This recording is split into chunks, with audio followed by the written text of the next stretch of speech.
Alamin ang latest weather update ngayon dito sa Sir Aris Official Weather News Today.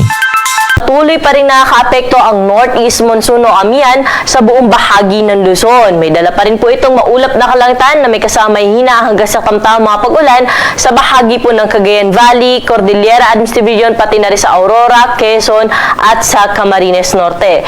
Pero dito sa atin sa Metro Manila, pati na rin po sa nalalabing bahagi pa ng Luzon, ay generally maaliwalas sa panahon po o bahagyang maulap hanggang sa maulap yung ating kalangitan na inaasahan na kung saan sa madaling araw o sa early morning ay posible pa rin po tayo makaranas ng mahihina mga pag-ulan o mga pag-ambon epekto ng amihan.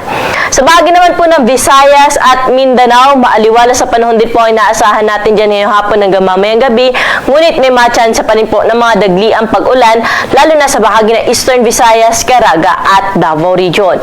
Wala tayong minomonitor ngayon na low pressure area o bagyo na posibleng makaapekto sa ating bansa. At para po sa magiging lagay na ating panahon bukas, bahagyang hihina yung epekto ng amihan na kung saan ay magdadala pa rin po ito ng makulimlim na panahon maghapon na may kasama po may hina hanggang sa tamtama pag-ulan sa bahagi po ng Cagayan Valley, Cordillera Administrative Region, pati na rin sa Aurora. Pero dito po sa Ilocos Region, pati na rin sa ibang bahagi pa ng Central Luzon, maaliwalas ang panahon bukas, ramdam pa rin yung epekto ng amihan at posible pa rin po yung may hina mga pag-ulan. Dito naman po sa atin sa Metro Manila, pati na rin po sa ibang bahagi pa ng Luzon, ay generally maaliwalas din po ang panahon na inaasahan bukas, ngunit may matchance na po na mapanandali ang buhos ng ulan sa hapon at sa gabi, dala ng localized thunderstorm.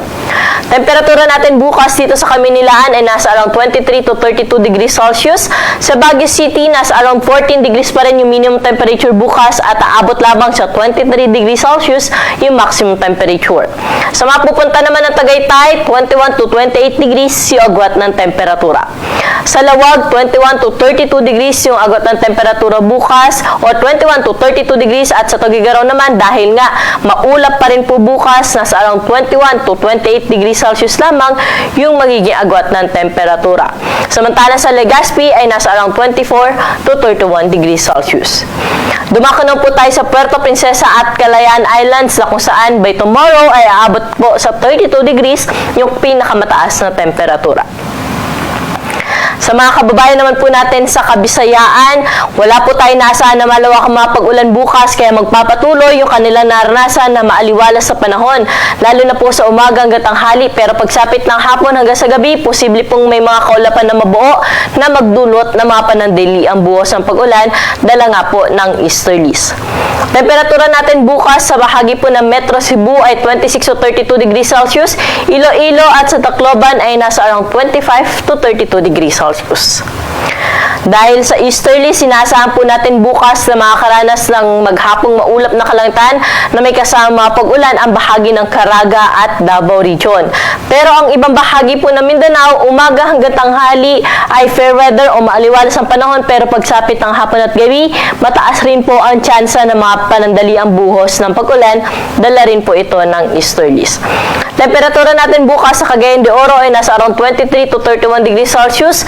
Zamboanga abot sa 33 degrees sa maximum temperature at sa Metro Davao 25 to 32 degrees Celsius. Para po sa ating 3-day weather outlook sa mga pangunahing syudad po ng ating bansa, partikular na dito sa Metro Manila at pati na rin po sa Baguio at sa Legazpi City. Na kung saan dito po sa Metro Manila, for the next 3 days, sinaasahan natin na magkakaroon po tayo ng panibagong bugso ng amihan na kung saan ay mararanasan o abot po ulit ito hanggang dito po sa Kamaynilaan. Kaya malamig na panahon pa rin yung ating naasahan lalo na po sa madaling araw. Ngunit dahil nga po iiral ulit yung amihan, posible po ulit dito sa Kamaynilaan yung may hina mga pag-ulan o mga pag-ambon.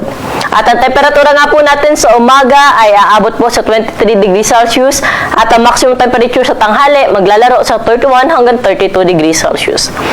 Sa Baguio City, magpapatuloy din ng malamig na panahon na kanilang naranasan for the next 3 days, ngunit posible nga po yung may hinang mga pag-ulan dala ng amihan.